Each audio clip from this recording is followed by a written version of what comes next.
Welcome, Diecast fans. I'm Tom Spanners Watson. And I'm Frankie Yuri Gibbs. And welcome to another week of the Outlaws. After some awesome races last week, we had a new champion at the top of the list. And the other thing we've had quite a lot of recently are complaints about you, Frank. What's that now? Track Cars 8044's complained about you quite a lot, so there's only one thing for me to do. Oh my god, you're not going to fire me, are you, mate?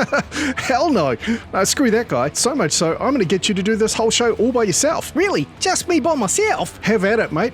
And why don't you turn that Frank dial all the way up to 11? Oh, sweet. Yeah, man. Nobody tells a canyon what to do. We live by our own rules. So what are you going to do while I'm commentating? It's been a while since I worked on my cars. I figure I'll spend some time in the garage. Ah, yes, the mighty Mustang. I should probably clean that spectator blood off it. Alright, this looks like the perfect spot to commentate the races from. Let's crack into it, eh?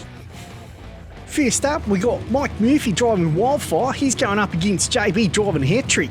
JB has set some pretty quick times before, but it looks like Wildfire's got the jump on him. Look at him go. Oh, but he's completely bottled it. JB automatically takes the win, but it looks like he's going to run on down to the finish line anyway, just for a bit of a laugh. You got to admire a finisher like that. And it's a nice clean run all the way. Oh my goodness! There's the big kibosh as he smashes into that truck and pops the face right off it. I think Mike must have been spending too much time in his rearview mirror there as he ploughed into the wall and flipped over, but JB, he was facing the right direction and smoking it towards the finish line, and he didn't have to plough into the truck at high speed like that. He'd already won, he could have stopped, but what a spectacular hit. And then the container truck just drives off like a zombie truck with nobody in it. That's ridiculous. Look at this. Comes in, smashes it, the cab gets popped off like a pog, and then the truck just keeps on driving. It's like JB was going for kill of the week or something. And then you see Mike Murphy getting picked up by the tow truck, but congratulations JB, Hat-Trick moves on to the next round. And now Papa Pugsley driving Slimer takes on Wally Champ driving Old Dirty. Now on a vaguely related note, you may know that I enjoy the occasional donut, and I was thinking the other day as I was eating a stack of Buster's donuts, that because humans have a hole all the way through them, that we're basically like walking donuts. Although I don't think we taste very good. Crikey! They only just slipped through past the truck and the bus there, but Wally Champ takes the win, and he's going to go on to face off against Hat-Trick driven by JB, and whoever wins this one's going to go on to take on Mrs. Mouse for the list. JB's in the outside lane because he was the slower of the two races, but he's making up for it now. Look at him go, he is absolutely flying. I reckon he's going to pull off a sub 14 here. Wally Champ chased him down hard, but congratulations JB.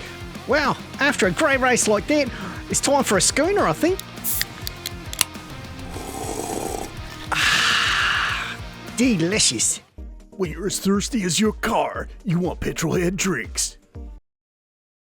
Alright, time to get serious on the racing now. Can Mrs. Mouse defend her position, or is she going to get bumped off the list by Hat-Trick?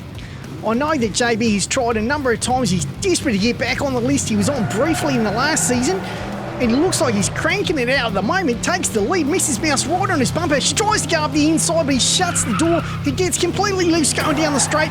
Gets slammed by Mrs. Mouse, and she pushes past to take the win. And JB snatches defeat from the jaws of victory.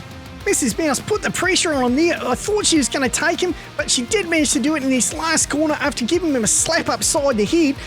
Spun him around, got some room, and raced on down to take the win. Beautiful drive there from Summer Pan and Mrs. Mouse. Well done. Not the quickest time, but I'm pretty sure that old cougar's still got something left in here. And now Summer Pan takes on Rusty Rod driving Bandit as he hopes to get out of the number 10 spot and get to a little bit safer area on the list. The Cougars did so well in the opening areas of the competition, but they haven't really performed on the list apart from Mr. Dark. But Summer Pan out with a nice lead. Here comes Bandit chasing him down hard, tries to go up the inside, but Mrs. Mouse shuts him down. And what a clean! Oh, she takes out the truck, and Bandit takes out the bus in a double header.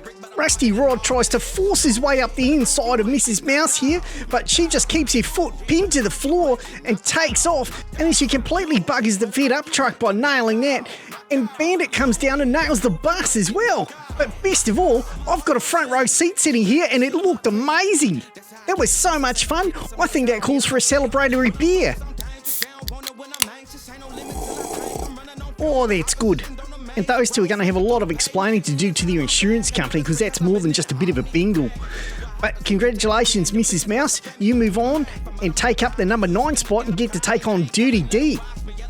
Dagger Rose driving Duty D starts in the outside lane. Mrs. Mouse driven by Summer Pan starting on the inside lane. Duty D had a pretty good run onto the list the other week, but Mrs. Mouse is looking to take her down. Look at that, Mrs. Mouse absolutely flying. She is giving it the beans as she rips down towards the finish line. Beautiful race in a 13.592 time. What a corker of a time. So Mrs. Mouse nails Duty D, takes the number 8 spot and now gets to go up against Baby Cookie driving curbside.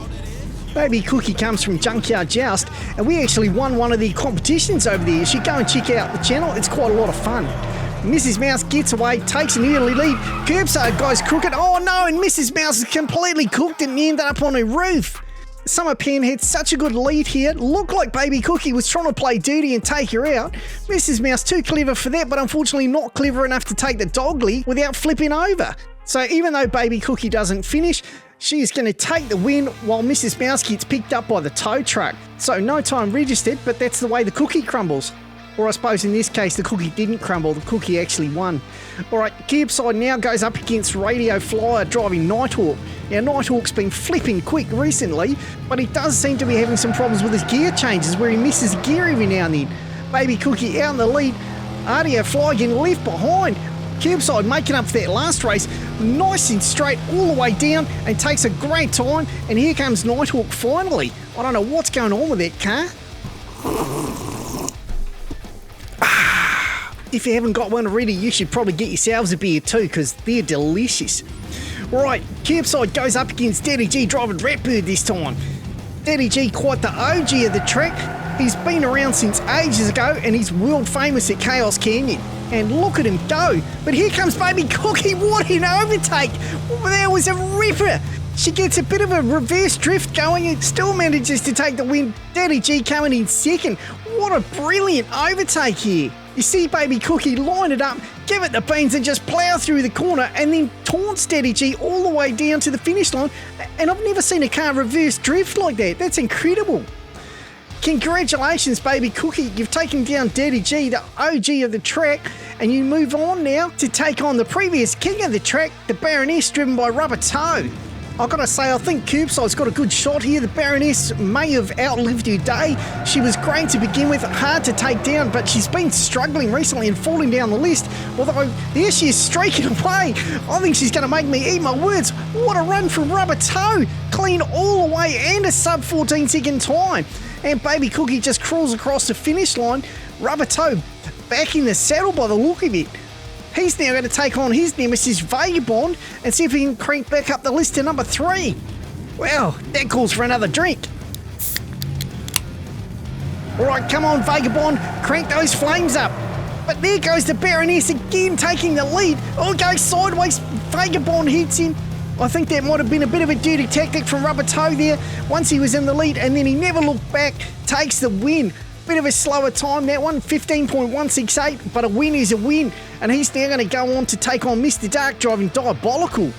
Mr. Dark, another OG from the Outlaws. He's been around a long time. Crikey, I've got to maybe cut back on these beers. Diabolical is Mr. Dark's new ride, and it's been doing good, but he goes sideways through Bogan Alley. Rubber Toe ripping out to another huge big lead here as he comes storming down to the finish. Oh, and he's taking out the fit-up truck, and Mr. Dark finishes him off. Just a massive hit from Rubber Toe here on the fit-up truck, and it was a little bit close. I almost spilt my drink, but luckily I'm a professional, so I held onto it. And then Mr. Dark comes down in reverse, obviously couldn't see the truck, and just slams straight into it, which seems a bit ridiculous. But Rubber Toe getting right under the fit-up truck, and luckily for the bus, he managed to get through without getting hit this time. I think we could be about to see another driver's strike the way they're getting taken out. They won't be happy about that, and we're going to have to field a lot of complaints again. But well done, Baroness. You moved up and you get to take on Munted. And speaking of Munted, I'm feeling a bit munted after all these petrol-head drinks. So I think the responsible thing to do is just to have one more. Munted right up on the bumper of the Baroness there, but Rubber Toe giving it the beans like he hasn't before. Look at him go. He flies down the track in a 13.319 time, proving that the Baroness is not done yet. Parties. Congratulations, Rubber Toe. What a phenomenal run. So, Frank, how was that? It sounded like there was a lot of action out there. Oh, some phenomenal action. Now, while I was in the garage, I thought I'd actually get you a little present as well. Oh, sweet.